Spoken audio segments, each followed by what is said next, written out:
Hi everyone, welcome. I'm down here in my wormery and I'm preparing to check in on my 98-day-old red wiggler bin. That's 14 weeks. It's the one that I'm pointing at right now. So far, over that time, over those 14 weeks, it's received 11 feedings, and the worms that occupy that bin actually lived outside in my worm bag once upon a time. My outdoor worm bag, where I thought to myself, wouldn't it be nice to take these worms indoors and do so in a kind of a cautious manner. But nevertheless, I think I have actually invited a few kind of unintended new occupants into my wormery within that material. I'll get into that later when we're in the bin. But yeah, it was kind of fun, because originally the worms came out of the worm bag outside. They lived for a little while in that little green tray down there until they got their space upgraded. But then again, there was also going to be the new worms that came out of the castings that those worms had created while they were in the worm bag was placed into this tray down here, and I ran one of these cocoon nurseries, so from there too we had worms being used to add to the population of that bin. So I forget what the number is. Somewhere in my spreadsheet I believe we've got some sort of a calculated estimate for how many worms occupy this container. I don't know, something at least 1,500 rings in my mind, somehow perhaps even a larger number. So it's a pretty well populated container. You can see it's covered with plastic. I'm going to get this thing up onto the bench, and after 9 days I would think that they've probably put a pretty good dent into the food they got last time. Carrots and coffee and carbon. CCC. Alright, let's get to work on feeding these little guys. So now here within the bin, it takes us straight to the example that I was going to try to find one for you, but there it is, looking us right in the face. You could see, I'll bring it up close so that hopefully you can catch a glimpse of it. There's a little caterpillar. Has made itself a little bit of a kind of a web over there in the corner of the container. Not sure how well it's going to show on the camera. But that thing is what we've been seeing a good number of in this container. Always questioning, hey, what it is. Hey, can you get a close-up shot of it? This is the same sort of little larva that we've been curious about for a while, and I'm starting to trust that one person's idea for what this might be could be correct.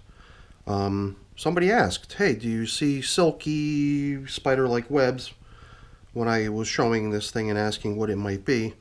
And yeah, I do happen to see a good amount of that stuff around lately, and I believe that it's a moth caterpillar or larva. I've actually seen a number of moths flying around my wormery lately too, which makes me further believe that that might be the correct guess at what this thing is. I think somebody, or maybe even a couple people, suggested some form of moth being what these things turn into. So that was a great guess, whoever it was, or whoever you were out there that made those guesses. I believe you are correct in what it is that I've succeeded in bringing into my wormery in an unintended move. Something that was sort of built into the game plan as a potential risk. And that was part of the reason we were sort of quarantining these worms in that green tray outside for a while, thinking that if there were creatures living within the material that might still need to develop into some sort of a moth or whatever, then let's give that material time so that those insects can in fact transform into what they're going to be and hopefully leave the bin on their own. But you could see, here's another one. A lot of times I'll start piling them up on the table next to me, and then I forget that they're there. I get surprised when I turn around and see a couple things cruising around on the table. I even see one here within the bag. So I don't know, I'm not sure what sort of a problem this is going to pose, but every time I spot these little suckers, I'm pulling them out and squishing them. I just hope it's not such a big major problem that I'm going to be unable to stay ahead of it. So we'll see where this leads. I'm starting to wonder if it might be time to actually take this thing outside and let nature play out someplace other than my basement. That is a potential option, I believe, in this container, so I might actually do that. But for now, it's an indoor tray, and it'll remain that. If for a while it needs to take a break and go outside, so that whatever can play out, then we'll do that. Man, this newspaper is really getting very, very heavily worked. It's pretty damp from being under that plastic, and that also kind of makes it sort of want to shred and fall apart into pieces on its own, just under its own weight. Let's see how this one's holding up. This one seems to be in better shape. Got a few worms hanging out in between the layers. I saw that big bulge on that worm right there, and it made me think that it may have been two worms connected, mating, but I don't believe that that's the case. That's what we're seeing here. It's so funny. It was the wrong thing that drew my attention, and what I was thought I was looking at is actually happening right there. You had a couple worms connected to one another. But that big bulge makes me think that that might have, that worm might be preparing to deposit a cocoon into this material, because that looks a little bit larger than normal.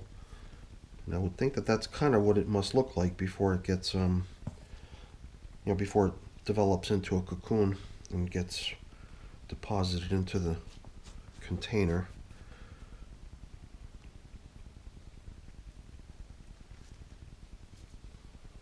Another unwelcome guest.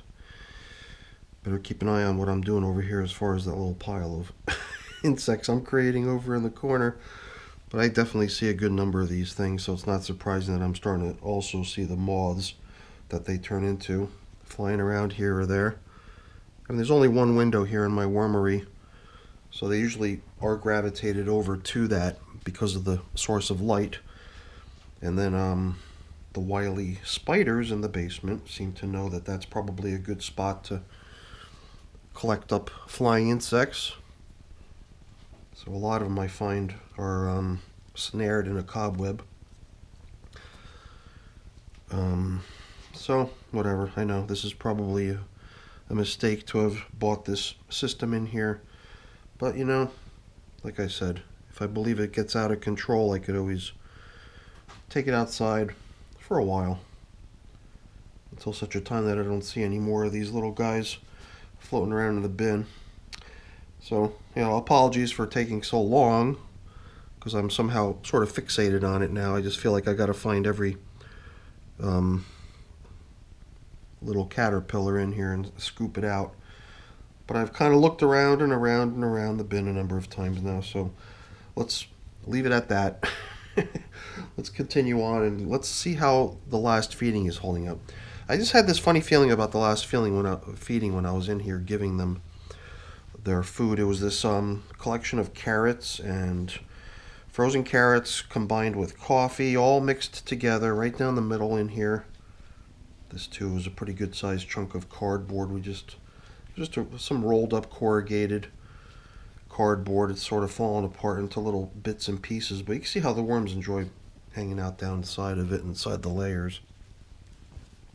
So let's kind of just rip into this feeding area a little bit, see how things are progressing in here. I mean, it's just my guess that after that much time, there's got to be very little, if any, remnants of those carrot peels that we threw in here last time. I'm hitting something here. This is the stem of a banana, something that you would kind of expect to find as leftovers in a worm bin. Something like that. I mean, the peels will go pretty quick within a few weeks, but the stem might take a tad bit longer. Somehow when I'm running my fingers through here, I know that I'm bumping into remains of paper, bedding, and stuff like that. But something about the feeling of the material as I comb my hands through, it does feel like there's a good amount of leftover coffee mixed in here too. All right, this must be an avocado. And I just kind of smeared some of the pasty fruit here too. It's just sort of covered in, not even castings. Maybe it was just sort of coated in coffee, and that's the reason the worms just couldn't sense it or get to it or something. I always thought that avocado was something that the worms really like.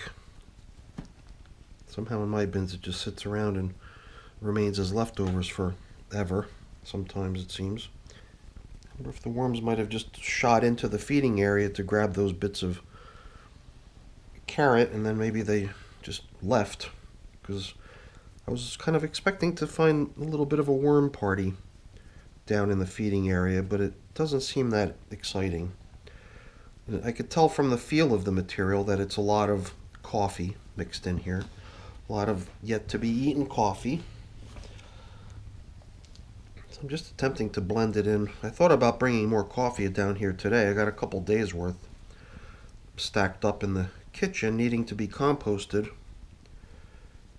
But if I've got excess coffee in here still from previous feedings that's not been broken down yet, I'd rather just give it a little bit more time, and then hopefully it'll eventually go.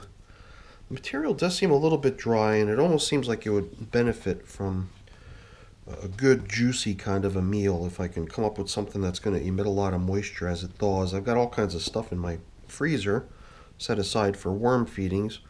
I'm sure I could round up something that's going to be kind of moist and damp and provide the contents of this bin with a little bit extra moisture, because it feels like it wouldn't hurt, you know. Got some recycled bedding bits over here we can drop in. But I'm going to take a short break and head up to the kitchen, see what I can round up for these little guys as they're feeding, and then we'll get this job done. I'm also curious to see what's going on the outer edges of the bin, furthest from where the food is. Because sometimes where you last fed isn't really where you find the most worms hanging out. So I'm wondering if they're all just kind of in the outskirts of the bin, hanging out away from where the food was last added. Who knows? Well, break time. I'm going to head up to the kitchen now, and I'll be right back. Oh my goodness. Before I head up to the refrigerator to get the worms some food, I better take care of this first. I almost forgot about our little caterpillar friends here. You can see them all trying to scatter and find some safe place to be. Well, sorry guys, I gotta get rid of you. As you can see, the assortment of foods they're getting is pretty good. There's some leafy green stuff. This stuff, I believe, once it starts to thaw out, it'll really emit a good amount of moisture. Banana peel, maybe not so much, but it's a nice little treat for them. And besides that, I got a few of them stacking up in the freezer. Same with the coffee. I've got 2 days worth of coffee, but I didn't want to go overboard with the coffee, so I'm giving them a day's worth of coffee. So pretty good size feeding. We'll get a little supplemental bedding and grit too to go along with that feeding. So let's give them a dry coffee filter. And you know, I was about to reach for some of my pre-made bedding stuff, but you know, I feel like I've got so much stacked over there, because last week I did bring in a pretty good chunk of paper, which was this, you know, this rolled up piece of corrugated. It seems like it's pretty much intact. And then there was also all that paper that was originally being used as sort of top covering.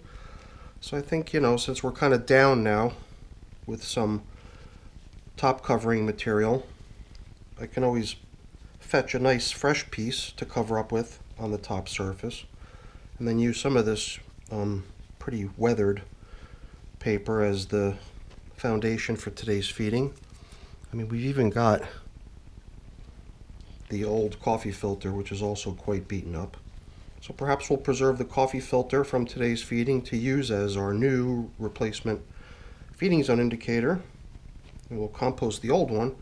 Then we'll grab maybe a fresh sheet of newspaper too to help cover up here. Although the old piece of newspaper that we have that's still intact somewhat had this little guy on it. That might actually be big enough to cover up with at the end too. So we'll check it out. We'll do whatever we need to do. So let's see here. I'm gonna drop in the yummy banana.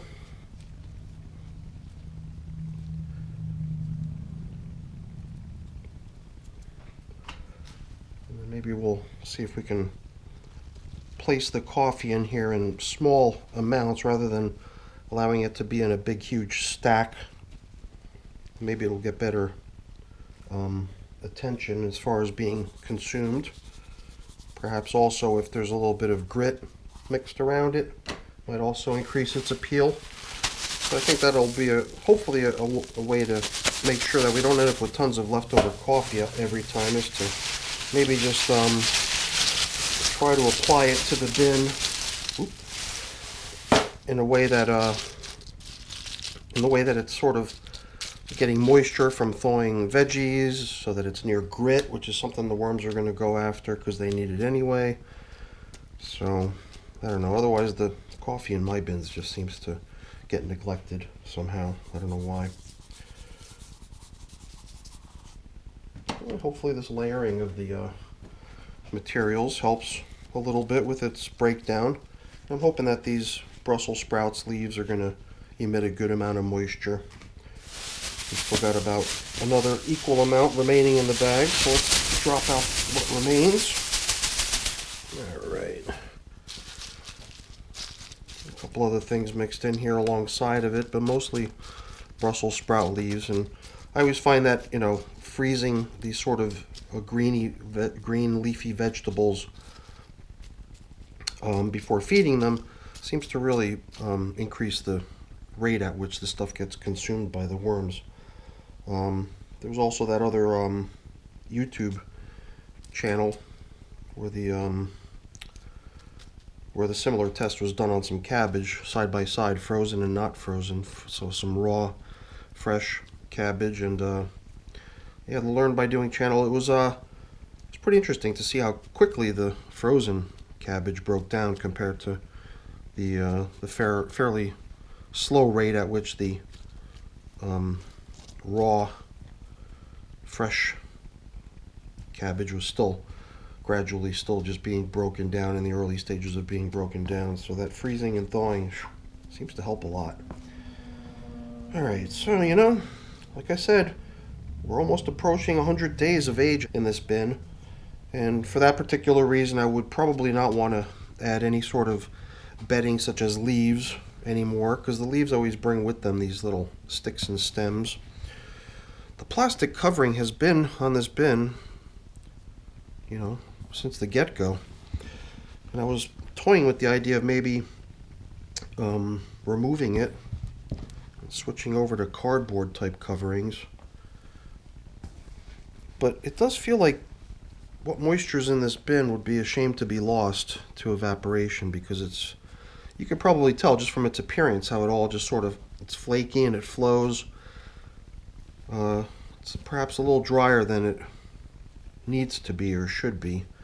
Something we've been doing, you know, we could probably do it here too. Before we cover up the feeding area, let's reveal it here one more time. I'm going to get out my water bottle. Something I just haven't been doing a lot lately is, I did it yesterday too in another of my bins. Add some water, why not, you know? If things seem a little bit dry, a little bit of extra moisture would just help with the breakdown process. The worms will appreciate it. And even though I was thinking about removing the plastic coverings from this bin today, I believe we will just go back to keeping the plastic coverings on here to try to hang on to what little bit of moisture the bin has. And maybe that moisture that's sort of concentrated here now in the foods and in the water I just administered, that'll also kind of help get spread around within the other materials in the bin.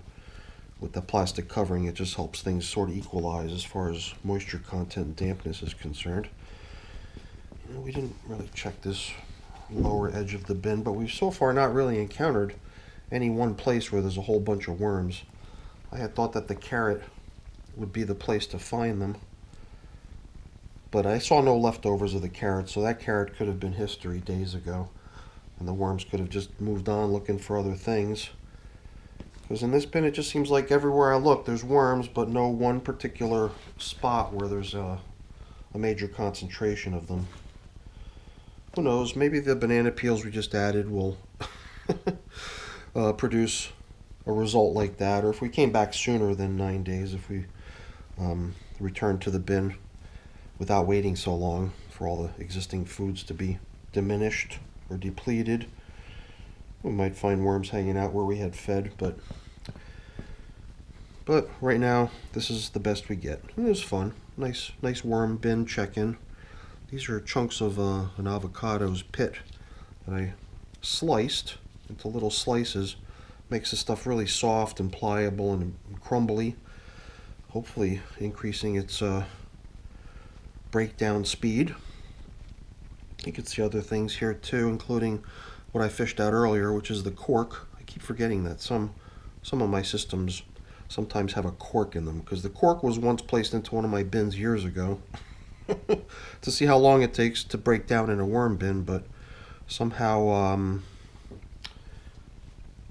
it's just never really made a lot of progress. So I've just kept it in worm bins and moved it from bin to bin and kept it with the worm population. The mysterious cork. Perhaps someday it'll be turned into vermicompost, but at the present time it's kind of a slow activity, which you shouldn't hold your breath for. Alright, fun bin. Looks pretty good. I've been really generous with the bedding, so a lot of my bins are stacking up pretty quickly, a lot more quickly than I'm accustomed to. And this bin feels that way for sure. It's very close to the upper rim, and it does seem like just sticking with what bedding I already had in here versus adding more today was the right move. Although I've been really generous with bedding lately, it does seem like I might have to just throttle back a little bit and slow down a little, because otherwise I feel like I'm just going to drive myself out of having space in the bin to operate and to work. So yeah, this piece of paper is holding up pretty good. It's got some signs of wear. It's been nibbled down a little bit in some spots, but it's pretty complete and it's holding up good to my handling. So this will become our new top covering paper. Instead of bringing a new fresh piece in, we'll be okay with this one. And every time I spot one of these little guys, I can't help picking them off, but I just found two more on the plastic covering. So before we cover up, I just wanted to extract them and take care of them. So, man, I don't know. I'd love to hear everyone's thoughts on, do I keep it inside and do I try to manage it, or do I just not try to tempt fate and take the thing outside and let nature play its course outside? Maybe that would be the better thing to do. I don't know. I'd love to hear everyone's ideas, but I think I might have to make a decision on that soon. Oh, pill bug. Awesome. I almost forgot to mention, I did actually extract pill bugs, as many as I could find from the castings. As I was bringing over baby worms, I noticed, hey, I've got the isopods hanging out in those finished castings. And after I had extracted the last of the baby worms and moved them over here, I did one last retrieval of, not worms, but rather the roly-polies, and I bought them into this bin too. So I'm reintroducing the isopods into my wormery as well. Alright everyone, that's it for today's video. Hopefully you enjoyed it. If you did, please don't forget to leave me a thumbs up. That's always really appreciated. And if you haven't done so already, please also consider subscribing to the channel too. Otherwise you would miss me forgetting to do things all the time. Like I forgot to put the coffee filter in. But I figured I'd try to do a quick recovery before we close up shop and call it a day. Alright everyone, have a great day. Thanks so much for watching. If you remember, giving me a thumbs up always really means a lot. I appreciate it. And also consider subscribing to the channel too. That's really appreciated as well. Alright, take care.